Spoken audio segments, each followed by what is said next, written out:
buenos días, saludos y bendiciones para todos. Como vemos, estamos continuando con la unidad número 5, que se conoce como análisis de varianza ANOVA o ANOVA de un factor o una vía. ¿Qué es el análisis de varianza? Como cuando estábamos trabajando con las pruebas de hipótesis y comparábamos dos grupos, ¿sí? Establecíamos diferencias de media. Trabajamos con la prueba T para muestras independientes o relacionadas, pareadas o emparejadas dependiendo de los grupos. Si eran dos grupos diferentes, independientes, y si eran relacionadas o emparejadas o pareadas que correspondían a un mismo grupo pero en dos momentos, un antes, un después, el mismo grupo pero en dos asignaturas diferentes. Cuando utilizamos el ANOVA, cuando tenemos más de dos grupos, en este caso vemos que tenemos 5 grupos. Se habla de análisis de varianza ANOVA de un factor o una vía cuando solo trabajamos con una variable cualitativa. Y seguimos con el mismo ritual de la significancia estadística que veíamos que primero formulamos las hipótesis, luego establecemos el nivel de significancia, luego la elección del estadístico de prueba, la estimación del p-valor y finalmente la toma de decisión de seguir e interpretar. ¿En qué consiste entonces? Comparar simultáneamente varias medias y decir si existen diferencias significativas entre ellas. ¿De dónde surgió este análisis de varianza? De investigaciones agrícolas, ya que se pretendía determinar si los distintos tratamientos, ya sean diferencias de abonos, semillas, cultivos de parcelas, se debían o no considerar estadísticamente relacionados o asociados con diferencias de rendimiento observadas en las parcelas. Para poder aplicar esta prueba se tienen que dar unas condiciones, unos supuestos básicos. Primero, la muestra tiene que ser aleatoria. Lo segundo es que los tratamientos específicos se eligen o se fijan antes de comenzar el estudio. Tercero, existe una media general. Ya estas son las simbologías que trabajamos si estuviéramos trabajando el procedimiento manual, ¿sí? X representa la variable, R el número de grupos, la media total, la media de cada grupo, el total de casos y el número de sujetos por cada grupo. Lo otro que tenemos por aquí es que la condición debe ser que la distribución tiene que seguir un comportamiento normal. Para comprobarlo tenemos que utilizar la prueba de Kolmogorov-Smirnov. Otra característica es que las varianzas tienen que ser iguales entre los grupos. Eso quiere decir lo que se conoce como homocedasticidad y que tenemos que utilizar entonces en ese caso la prueba de test de Leven o prueba de homogeneidad.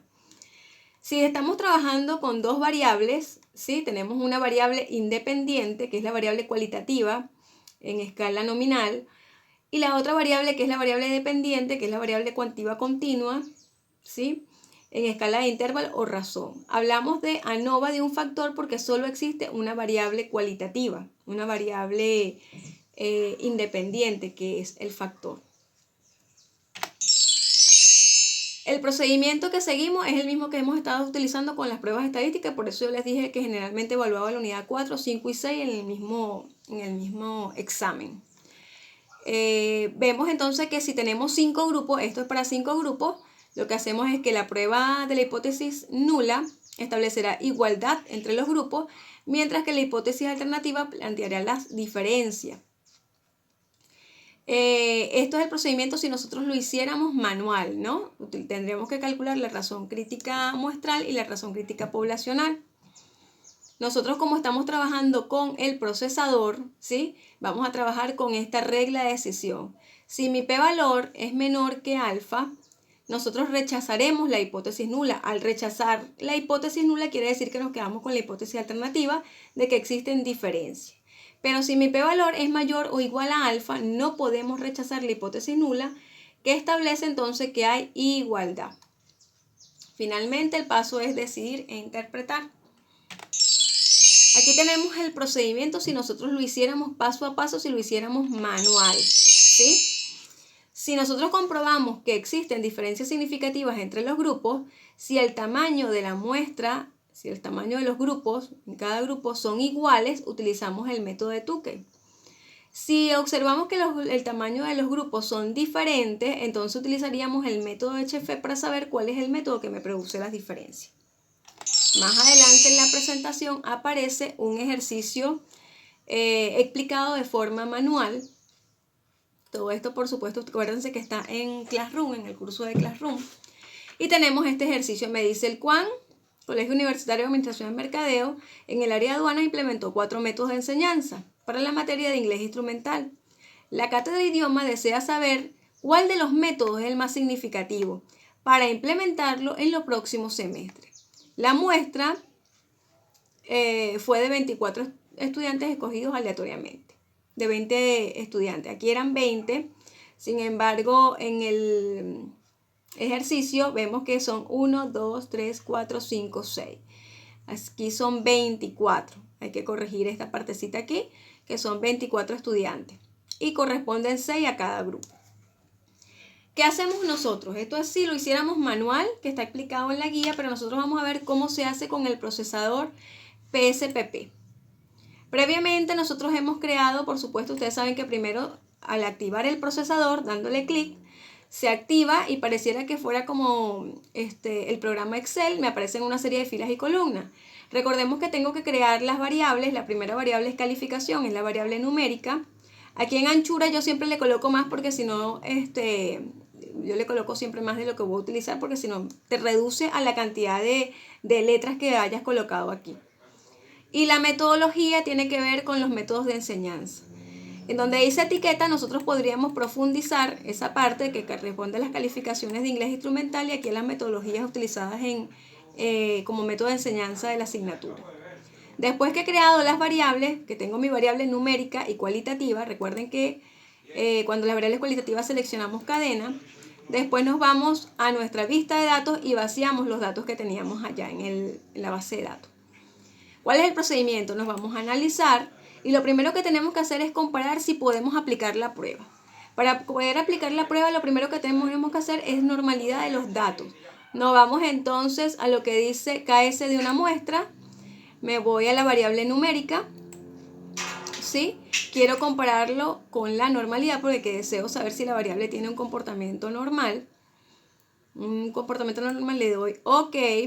Y observamos nuestro p-valor, que es lo que nos interesa. De ese p-valor, acuérdense que según la regla de decisión que nosotros tenemos por aquí, que es la que utilizamos, mi p-valor me dio aproximadamente 0.81. Cuando el p-valor te da más de 0.05, quiere decir que no podemos rechazar la hipótesis nula, que quiere decir entonces, a nivel de la distribución, diríamos que la hipótesis nula quiere decir que la distribución sigue un comportamiento igual a la distribución normal, ¿sí? Entonces quiere decir que los datos tienen normalidad.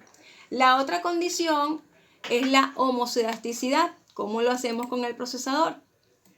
Cuando nosotros tenemos la base de datos y nos vamos a analizar, comparar medias, ANOVA de un factor, vean que la variable numérica es la variable dependiente, el factor es la variable cualitativa. Voy a seleccionar descriptivo y homogeneidad. Homogeneidad porque quiero saber si se cumple la condición de que las varianzas son iguales. Le voy a dar OK. Y me va a aparecer el análisis. Cuando me voy allá me aparece esta parte descriptiva, ¿sí? Me hace un resumen.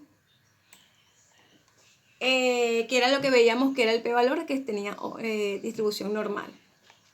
Vemos aquí en este primer cuadrito, en este segundo recuadro que me aparece porque primero hice la prueba de Kolmogorov-Smirnov, observamos las medias. Cada uno tiene 6.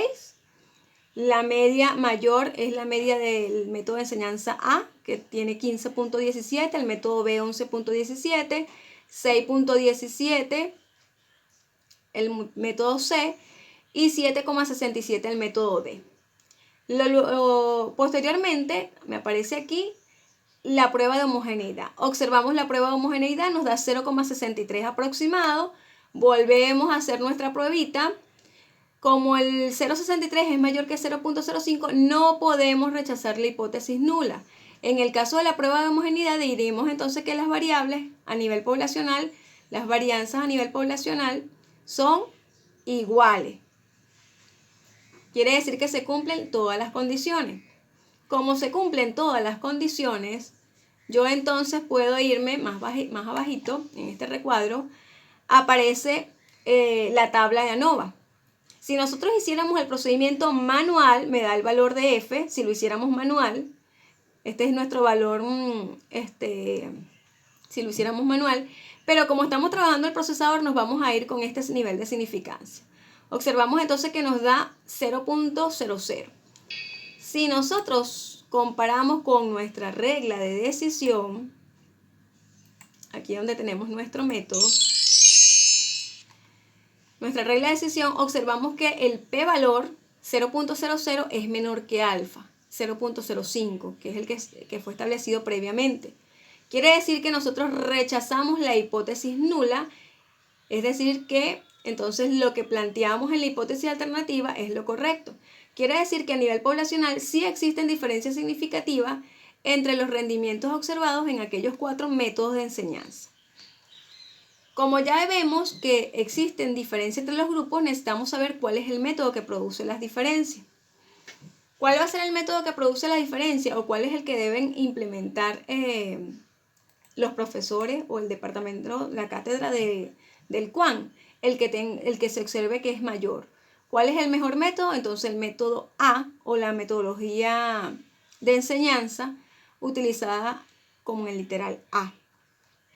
Esto es si nosotros hiciéramos el procedimiento con el procesador SPSS.